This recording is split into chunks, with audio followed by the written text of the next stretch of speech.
Hello everyone, I'm Alma Deutscher and I'm really excited to be a guest today at Universaledition. I started playing the piano when I was 2 and of course I just tried to play with one finger as much as I could, and it was on a very small piano. And I remember I got my first violin as a birthday present for my 3rd birthday, and everybody thought it was just going to be like a toy that I was going to play with for a bit and then just throw away, but I kept on trying to play. So at some point my parents found a teacher for me, and I started when I was 4 just playing the ideas that I had in my head down on the piano, and I called them songs from my imaginary country, from Transylvania, and I didn't know how to write them down, but I just played the music that I had in my head. I didn't know it was called composing. I just played the songs that I had in my head. And I remember there was a very special moment, I think I was 3, when I had an incredibly beautiful lullaby by Richard Strauss, and there was a really special harmony there, and I remember being so struck and asking my parents, how can music be so beautiful? I think that was a very special moment for me when I realized how important music is to me. When I was 4, I just couldn't write yet, but I played the ideas that I had in my head. And when I was 5, I started learning how to actually notate and write music down. And it took quite a while, because in the beginning, just I could understand what I wrote, but no one else. But finally, it started to be understandable enough. And so when I was 6, I wrote my first piano sonata, that I'm now publishing with Universaledition. And that was my first serious piece that I composed. I improvised all the time on the piano, so I would just sit and melodies would come to me. So writing for the piano came very naturally. And when I wrote the movements for a string quartet, also, of course, I tried things out on the violin very often.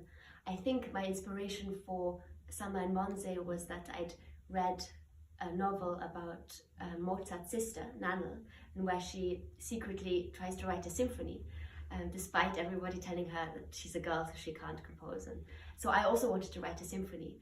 And I remember, I think then my parents telling me, start with a string quartet, it's easier and more chance that people will actually perform it.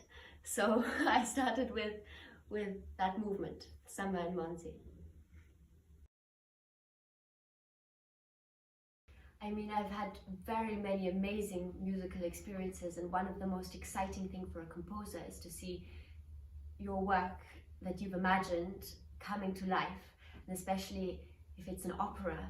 I remember the first time I saw Cinderella, and actually any time that Cinderella is put on, but I'd worked so long on this opera and I'd had such a clear imagination, but seeing it for the first time come to life on stage with costumes and everything coming together, with orchestra and the singers and the set on stage, was a mind-blowing experience.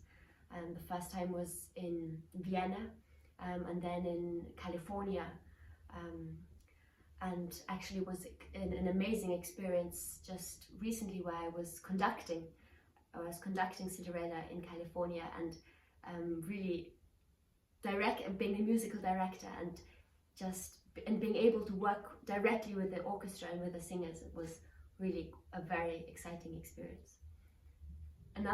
Something else that was, of course, amazing was my concert in Carnegie Hall, where I played my violin concerto and my piano concerto at the same concert, and my Waltz of the Sirens was also performed. And of course, it was a very weighty concert, and it was, of course, quite stressful, but I just remember standing on the stage then and just being so excited to bring my music across and to play my violin concerto and my piano concerto in the same concert. So those were very exciting musical experiences for me. When I imagined it, I perhaps didn't have the faces of the characters so clearly, but I think it was I mean, the first time that it was put on stage in Vienna, it was not, we didn't have a huge budget, so there was a lot that had to be imagined for the set, but it was done so extremely amazingly beautifully, and also a lot done with video, and the acting was amazing. So I really felt that what I had imagined was coming to life, and of course interpreted by the singers, and everybody has their own interpretation of the characters, but it was absolutely in a good way, in an amazing way, seeing the story that had just started with me sitting down and deciding that I want to write Cinderella in my room, and starting to write some of the first songs, and seeing it actually on stage and thinking I wrote that. It was also quite amazing because every production it grew with the scale of lavishness, and then also I revised the opera, making it longer and bigger, and adding choir, and making it writing for a bigger orchestra, and adding more horns and trombone, and adding more effects, and writing a brass fanfare and for the last scene. So I was growing also together with the opera, and it was amazing seeing and then a magnificent ballroom and a forest in California. I mean, the production was really extremely splendid. So yes, was really a very amazing experience. Cinderella is a family piece, so there's also a version for children. The Vienna State Opera made a version of 1 hour for children, which was wonderful, and I always wanted my music to appeal to children and to young people, so I really wanted that to also be available to people. And there's a chamber version, so that not everybody has the means of a big orchestra and a huge magnificent production, so to make it possible to also put it on in a way that is more accessible to many people, and it could still be extremely beautiful. And like I said, the first time it was put on in Vienna, there was not an enormous amount of budget, but there was incredible imagination, so it had an enormous effect. I always dreamed about writing an opera. Actually, I remember very well the first time I ever saw an opera live was when I was 3 years old at the Salzburg Festival, and it was the Zauberflöte, the magic flute, and I remember I was transfixed. It was a really beautiful production, and I still to this very day I remember Pamina's dress, how it looked like, and from then on I loved operas, and I saw so many as a child, mainly comedies. I remember the first time I saw Traviata, I was so incredibly sad. I mean, I couldn't stop crying for many hours. And anyway, it was always my dream to write a serious opera myself. So when I was 8, I was commissioned to do a very small opera in Israel, which I did, and it was such a success that I was really inspired by that, and I thought, well, then I'm going to start on my full length, my serious opera, Cinderella. And Cinderella was always one of my favorite fairy tales, so it was quite obvious that I would take that as a story for my opera. But what I never really liked so much about it was that Cinderella was just a pretty girl who just cleaned and kept quiet and just got the prince in the end because she had small feet. So I wanted to do a new take on the story in which Cinderella triumphs in the end, not because of her small feet, but because of her talent and her determination and her musical talent. So I wanted Cinderella to be a composer and the prince to be a poet, and for her to compose music to a poem of the prince, and for them to come together in the end like that. And also for the whole thing to be based in an opera company which is run by the evil stepmother, and the 2 stepsisters to be prima donnas, and Cinderella to be slave worked as a copyist. So I really wanted music to be a very important part of the story. And I think the very first production of Cinderella was just me and my sister at home, and I just written a few arias, and we just tried to sing it through at home. And it was only when a director asked me, well, would you like to, actually I would have a chance to put it on, that in 2 months I finished the first complete version of Cinderella, which was an hour. And there was the first chamber production in Israel. Oh yes, I loved Rossini, I loved Cenerentola, I knew it all by heart. And yes, of course, I was inspired by them. I think in Rossini I felt that Cinderella didn't have enough, she was just too much of a pretty girl, she didn't have enough character. So I wanted to make that different in my version. And but of course I love Rossini, I love Cenerentola, and of course Prokofiev as well, the ballets. So yes, I was inspired by them, but I wanted to change the story more drastically than they did. There's a big difference between getting inspiration, which is one of the most exhilarating, exciting things that there are for a composer, and being inspired and being in an improvising mood, and then actually sitting down and working on a piece and developing a theme and writing the piece and finishing it and getting it done. And that's a lot of technical work as well, and that's not so fun part of it, but it's very necessary. When I was small, I used to be very good at starting things and not at finishing them. But I mean, the inspiration part is something that can't really be controlled, and it can happen anytime. It can happen to me when I'm sitting in the subway, or just going for a walk, or sometimes even when I'm talking to someone, and I'll suddenly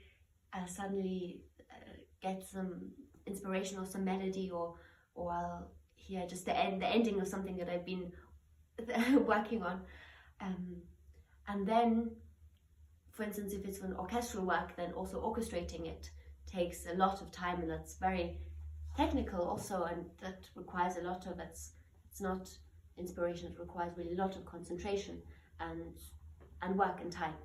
So if I'm composing something new, I have a notebook of melodies where I collect melodies, and then I will often have a look and see if there's anything that I could need for a new composition. I'd say it depends very much on the situation. So sometimes it's the case that really I'm thinking about something completely different, and suddenly out of the blue it comes to me a melody, and I'll just drop everything, run to the piano, record it, or if I don't have a piano, just record it onto my phone, which I do very often, and then write it down when I get home. And then there's the case where I'm trying to think of an ending to a melody, for example, or a certain transition, and then I won't be getting anywhere, and then I'll leave it for some time and go for a walk, and then quite often then on the walk I get the inspiration for something that could, for what I'm looking for, when I'm actively looking for a solution. I think generally water is very inspiring, so being by a sea or being by a lake, or in Vienna even going to the Donau, to the Danube, that inspires me very much. And I mean, Vienna has inspired me hugely. I mean, both bringing us to the Waltz of the Sirens. When I was quite new in Vienna, I was just walking in the city and listening to the sounds of the city and listening to these police sirens and thinking, well, even Vienna even has musical police sirens. And then thinking, well, wait, actually maybe one could turn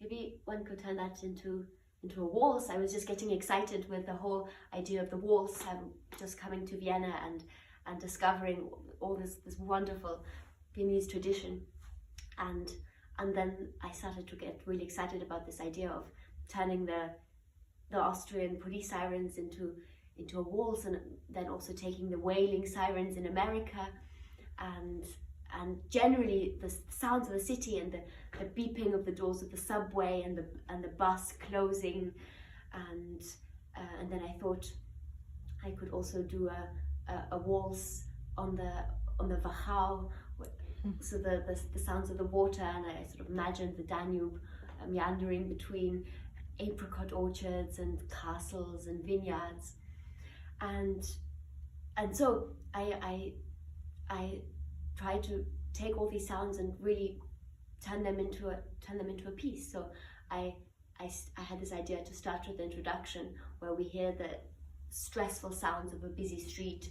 We hear cars beeping and the police sirens and a lot of stress and anxiety, until after a while we are transported away from the street into the imagination, where I then try to take these ugly sounds and gradually try to turn them into beauty through music. Because I think for me it's really extremely important to create beauty in music.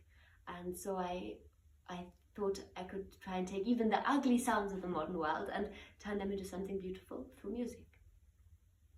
And in Siren Sounds then there comes a chain of 4 waltzes. The first waltz is a lyrical tune with the Austrian police siren occasionally popping up and intruding. And in the second waltz we hear the beeping of the doors of the subway and the bus closing. Toot, toot, toot, toot. And the third waltz is the Wachau, with the rippling of the water.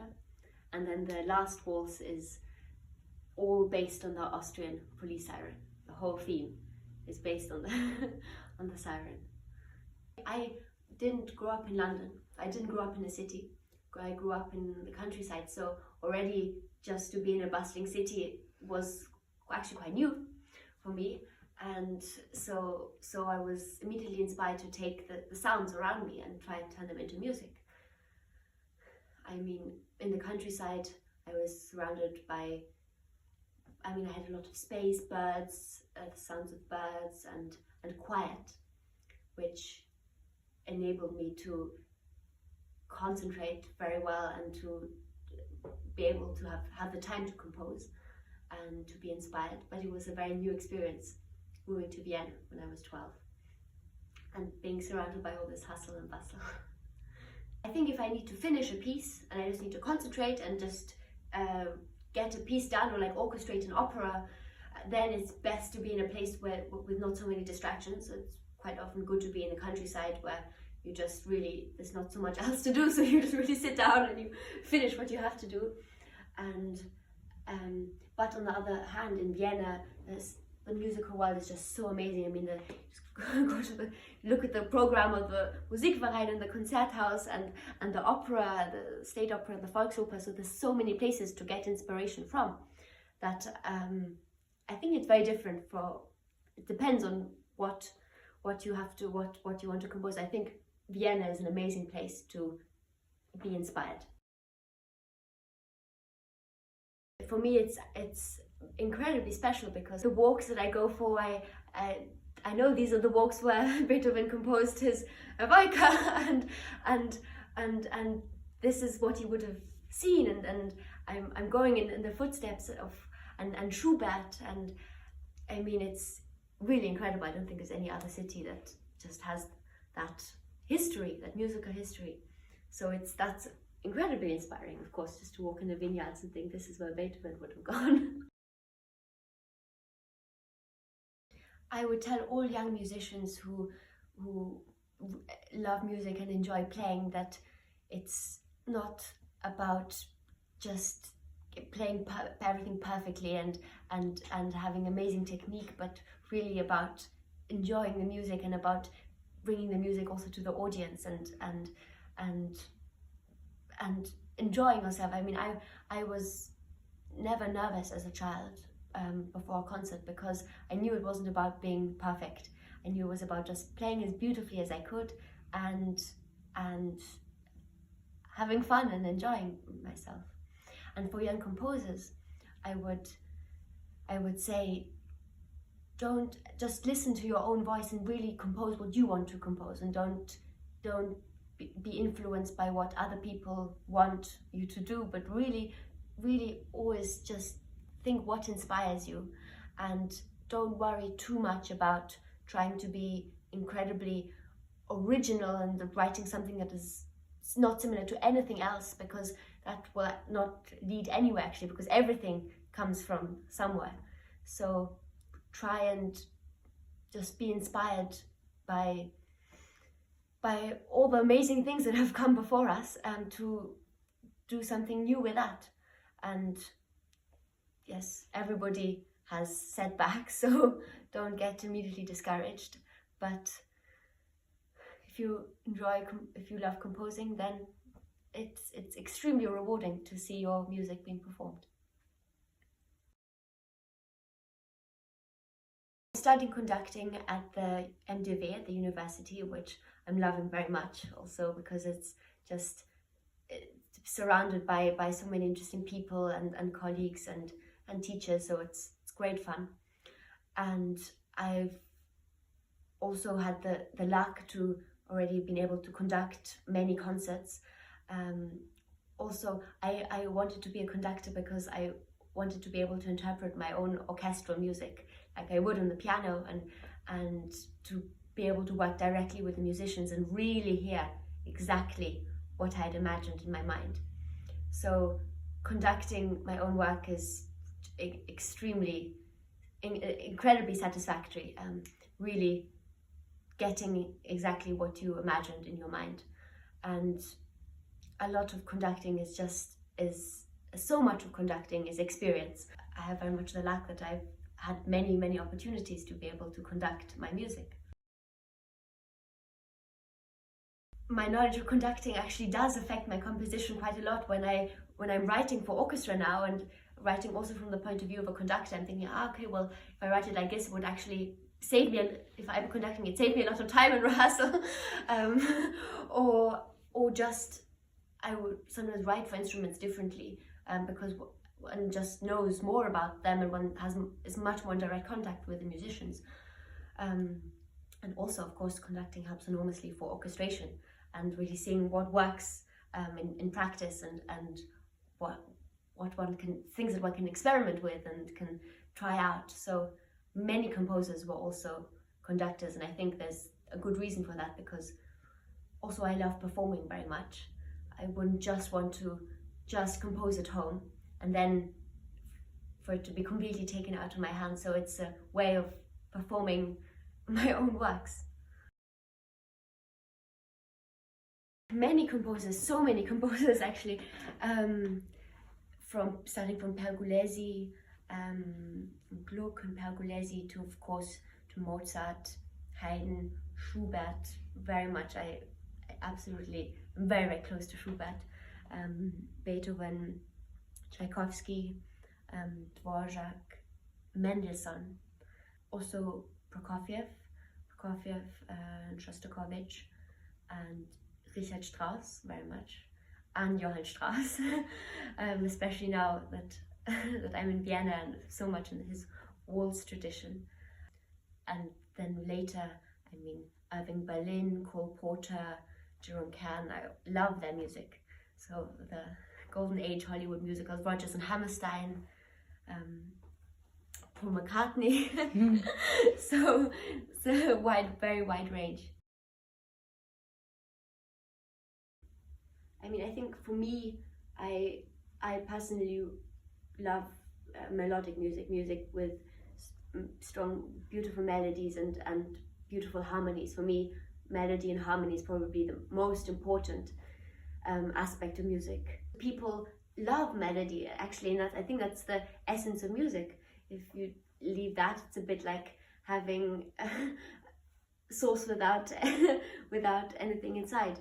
So, and I hope that in a new time that will come now, the melody will come back more into music, and I think that would be very important for keeping classical music alive and really relevant today.